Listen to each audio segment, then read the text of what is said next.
अभिवादन स्वीकार करें रामचंद्र मौर्य का। हमारे चैनल में आपका स्वागत है।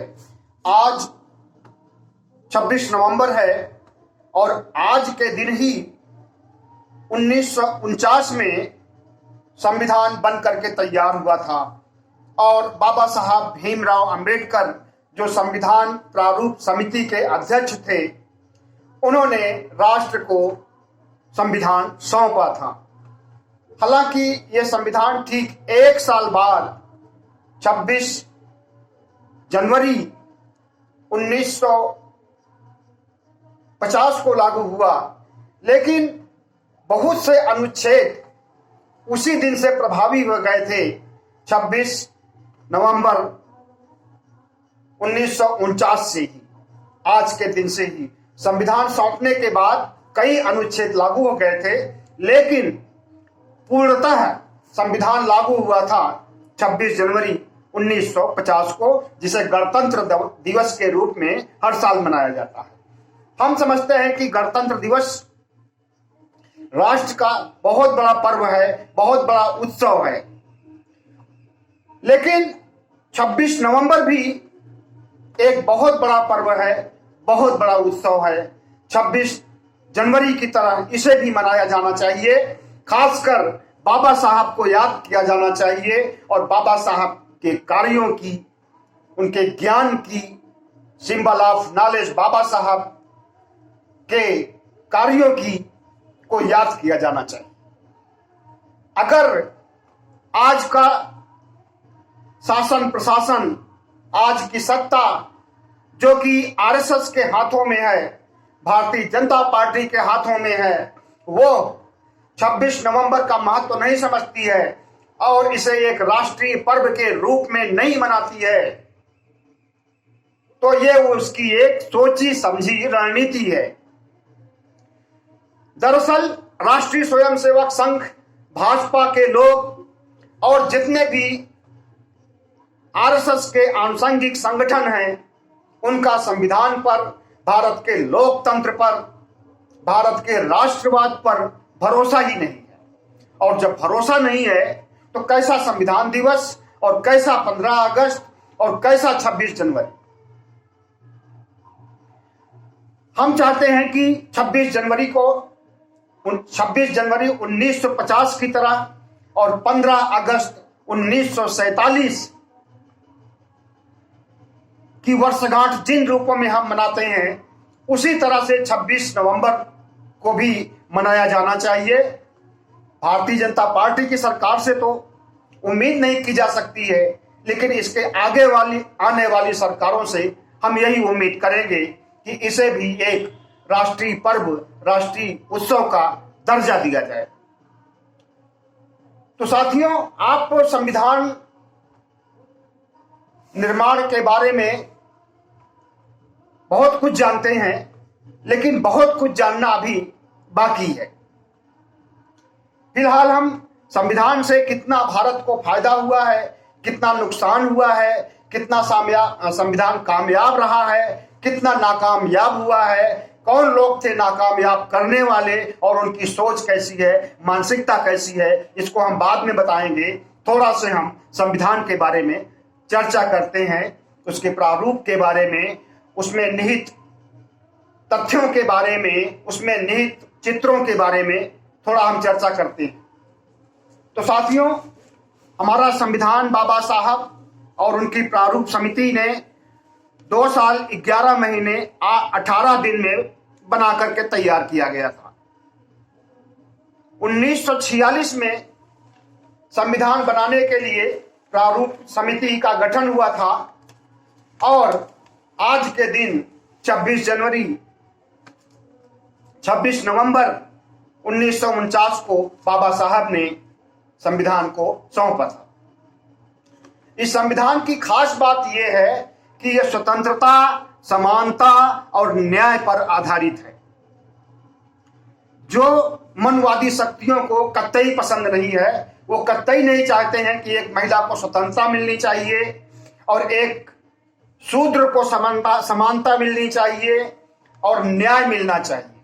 न्याय, वही सामाजिक न्याय, आरक्षण जिसका ये विरोध करते हैं, खुल्लम खुल्ला विरोध करते हैं। ये संविधान में वर्णित न्याय और समानता का विरोध करने वाले ये समझ ले जब आरक्षण का विरोध करते हैं तो वो संविधान का विरोध कर रहे हैं, और जो संविधान का विरोध कर रहे हैं वे राष्ट्रवादी नहीं हो सकते, राष्ट्रद्रोही हो सकते हैं। तो साथियों, बाबा साहब ने एक निचले तबके से लेकर के और ऊंचे तक सबके लोगों का ख्याल रखा है संविधान में, और यही चीज भारतीय जनता पार्टी और आरएसएस और हिंदूवादी संगठनों को अखर जाती है। इसमें समाज के निचले तबके को, अल्पसंख्यकों को हिंदुओं के बराबर क्यों समानता दी गई है, सबको वोट का अधिकार बराबर क्यों किया गया। तो बहुत सारी बातें हैं, बाद में चर्चा करेंगे। फिलहाल जानिए आप कि हमारा भारतीय संविधान में 448 अनुच्छेद हैं, 12 अनुसूचियां हैं, और ये 24 भागों में बटा हुआ है, और अभी तक 104 बार संविधान का संशोधन किया गया है। मतलब धीरे धीरे संविधान की मूल भावना को संविधान संशोधन के जरिए नष्ट किया जा रहा है। जो विचार, जो भाव, जो तथ्य बाबा साहब ने रखा था, उसको हटाने के लिए या अपनी बात को रखने के लिए संविधान का संशोधन किया जाता है। अब उसमें तर्क यह दिया जाता है कि संविधान जिन परिस्थितियों में जिस समय बनाया गया था उस देश काल के मुताबिक सही था, लेकिन संविधान लागू हुए 72 साल 73 साल हो गए हैं, और समय के अनुसार परिवर्तन जरूरी होता है।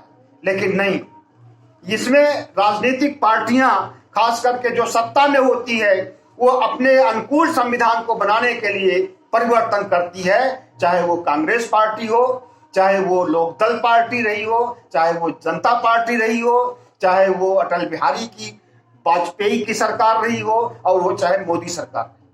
सब अपने अपने हिसाब से अपने स्वार्थों की पूर्ति के लिए संविधान का संशोधन करते हैं।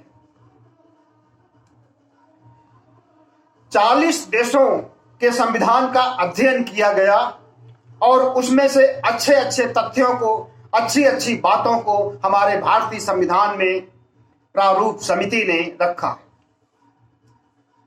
अमेरिका का संविधान जितना बड़ा है, जितने अनुच्छेद उसमें हैं, उसका 5 गुना बड़ा भारत के सबसे बड़े लोकतंत्र का संविधान है। इस संविधान में देखिए सर, संविधान में भी छेड़छाड़ हुआ है। उसके मूल भावना पर तो छेड़छाड़ नहीं कर सकते हैं, लेकिन उसमें चित्राकृतियां, उसमें जो चित्र डाले गए हैं, इसमें छेड़छाड़ हुआ है।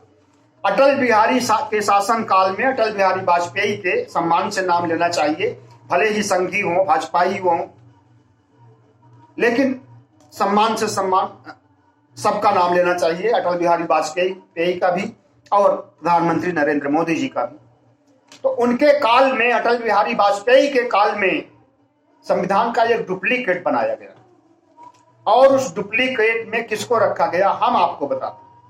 उस डुप्लीकेट में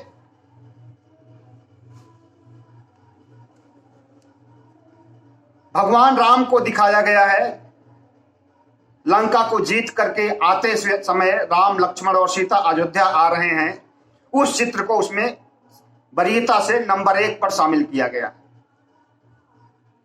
उसके बाद महाभारत का दृश्य रखा गया है, जिसमें कृष्ण अर्जुन को उपदेश दे रहे हैं अपने ही बंधु बांधवों को की हत्या करने के लिए, अपने ही भाइयों की हत्या करने के लिए।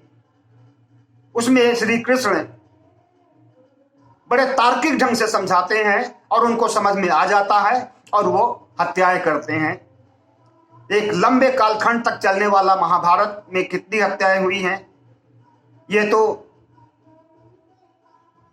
वही लोग जाने, लेकिन हम तो उसे काल्पनिक मानते हैं। कृष्ण को भी काल्पनिक मानते हैं, राम को भी काल्पनिक मानते हैं, और महाभारत को भी काल्पनिक मानते हैं, रामायण को भी काल्पनिक मानते हैं। इनके 33 करोड़ देवी देवताओं को भी काल्पनिक मानते हैं, सिर्फ हम ही नहीं मानते हैं। 14 अक्टूबर 1956 को बाबा साहब ने भी धर्म परिवर्तन किया था, हिंदू धर्म को त्यागा था, बौद्ध धर्म को अपनाया था। उस दिन पूरे देशवासियों को उन्होंने, हालांकि वहां पर कुछ लाख ही विद्यमान थे, उन्होंने 22 प्रतिज्ञाओं के जरिए कहा था कि ये रामकृष्ण, भगवत गीता और पुराण ये सब काल्पनिक है, और काल्पनिक को छोड़िए, वास्तविक पर आइए। सिर्फ इतना ही नहीं, कांग्रेस पार्टी भी नास्तिक है, वो भी इन रामकृष्ण, रामायण, महाभारत, गीता, वेद पर विश्वास नहीं करती। कांग्रेस पार्टी ने तो बजाबता सुप्रीम कोर्ट में हलफनामा देते हुए कहा था कि ये सब काल्पनिक पात्र हैं, मिथक हैं, इनकी सच्चाई नहीं है और इनका कोई इतिहास नहीं है। सही कहा था कांग्रेस ने, बहुत सही किया था, लेकिन उसको फॉलो करना चाहिए, उस स्टैंड पर अड़े रहना चाहिए। सत्ता पाने के लिए रामकृष्ण और काल्पनिक देवी देवताओं का को महिमा मंडित नहीं करना चाहिए, लेकिन सत्ता पाने के लिए, चूंकि भारत की बहुसंख्यक जनसंख्या, उसमें ओबीसी सब लोग हैं, मूर्ख है जो कि काल्पनिक चीजों पर भरोसा करती है और राम को आराध्य मानती है, और उसी मूर्खता को अगर नहीं मानेंगे तो उनको वोट भी नहीं मिलेगा। इसलिए राम के मंदिर का भी समर्थन करते हैं, राम का भी समर्थन करते हैं, भले ही हलफनामा वो दे चुके हैं, कर रहे हैं समर्थन, और करेंगे, नहीं करेंगे तो वोट नहीं मिलेगा, सारा वोट हमेशा फिर बीजेपी को ही जाएगा। तो शायद हम अपने मूल टॉपिक से हट गए हैं और ऐसे प्रसंग आ जाते हैं जिसमें कि बोलना पड़ जाता, जरूरी हो जाता है बोलना। तो साथियों, हमारा संविधान 9 दिसंबर 1946 से बनना शुरू हुआ और 26 नवंबर 1949 को जो बन करके तैयार हुआ था, इस बीच में, इन 2 साल में के बीच में 11 अधिवेशन हुए थे, 11 बार बैठक हुई थी, और इसमें 53,000 कानूनविदों ने, नेताओं ने, कानून के जानकारों ने हिस्सा लिया था, शिरकत किया था। इसमें 448 अनुच्छेद, 12 अनुसूचियां, 24 भाग हैं और 104 बार संविधान का संशोधन हो चुका है। सारी सरकारों ने अपने अपने हिसाब से संशोधन किया है। एक संशोधन बहुत मुख्य माना जाता है, जो कि 1976 में हुआ था। 1975 में 25 जून 1975 को इमरजेंसी की घोषणा हुई थी। उसके बाद बहुत से समुदाय के लोग, खास करके अल्पसंख्यक समुदाय के लोग, और एक देश का बहुत बड़ा तबका इंदिरा गांधी से नाराज हो गया था। तो 1976 में इंदिरा गांधी ने संविधान का संशोधन करके उसमें धर्मनिरपेक्षता और समाजवादी शब्द को जोड़ा था। पहले से स्वतंत्रता, समानता, न्याय 3 था, और 1976 से स्वतंत्रता, समानता, न्याय, धर्मनिरपेक्षता और समाजवाद। धर्मनिरपेक्षता भी सही है, धर्मनिरपेक्षता तो बाबा साहब को ही रख करके जाना चाहिए था, लेकिन शायद बाबा साहब उस समय धर्मनिरपेक्षता रखते तो मुस्लिम लीग और अन्य संगठन इसका विरोध करते, यहां तक कि गांधी जी भी कर सकते थे। गांधी जी भी पक्के और कट्टर हिंदू थे। लेकिन कुछ समय बीतने के बाद अगर इंदिरा गांधी ने धर्मनिरपेक्षता शब्द को, सेकुलरिज्म को रखा है, सोशलिज्म को रखा है, तो ये एक बहुत बड़ी दूरदर्शिता और अच्छी बात है, और पहले रखा जाना चाहिए था। तो साथियों, जिस डुप्लीकेट संविधान में राम कृष्ण को, नटराज को दिखाया गया है, नटराज का मतलब कि शिव दिखाया गया है, वो डुप्लीकेट है। जो ओरिजिनल संविधान है उसमें इतिहास की कड़ियों को पिरोया गया है, उसमें इतिहास से संबंधित महापुरुषों को दिखाया गया है। जो ओरिजिनल कॉपी है संविधान की, उसमें तथागत बुद्ध को दिखाया गया है, गुरु गोविंद सिंह को दिखाया गया है, महावीर स्वामी को जो जैन धर्म के प्रवर्तक थे उनको दिखाया गया है, अकबर महान को दिखाया गया है जिसमें वे दीन इलाही के साथ दिखाए गए। साथियों, दीन इलाही के बारे में आप कम जानते होंगे या नहीं जानते होंगे, 2 लाइन में हम आपको बताते हैं। अकबर के समय में, अकबर 1542 में शासन में आया था। मुगल काल की सत्ता इसे नसीब हुई थी अपने पूर्वज हुमायूं के द्वारा। 1542 के बाद फिर कुछ समय बाद अकबर को महसूस हुआ कि एक ऐसा धर्म होना चाहिए जिसमें सभी धर्मों का निचोड़ हो, न वो हिंदू धर्म पर आधारित हो, न वो मुस्लिम धर्म पर आधारित हो, न वो सिख धर्म पर हो और न वो ईसाई धर्म पर, बल्कि सभी धर्मों की अच्छी अच्छी बातें उसमें होनी चाहिए। तो उसने इलाहाबाद में आकर के, इलाहाबाद किला में आकर के एक धर्म की स्थापना किया था। उसका नाम रखा गया था दीन इलाही, और उसी दीन इलाही के नाम पर इलाहाबाद नाम पड़ा था, जो पहले प्रयाग के नाम से जाना जाता था।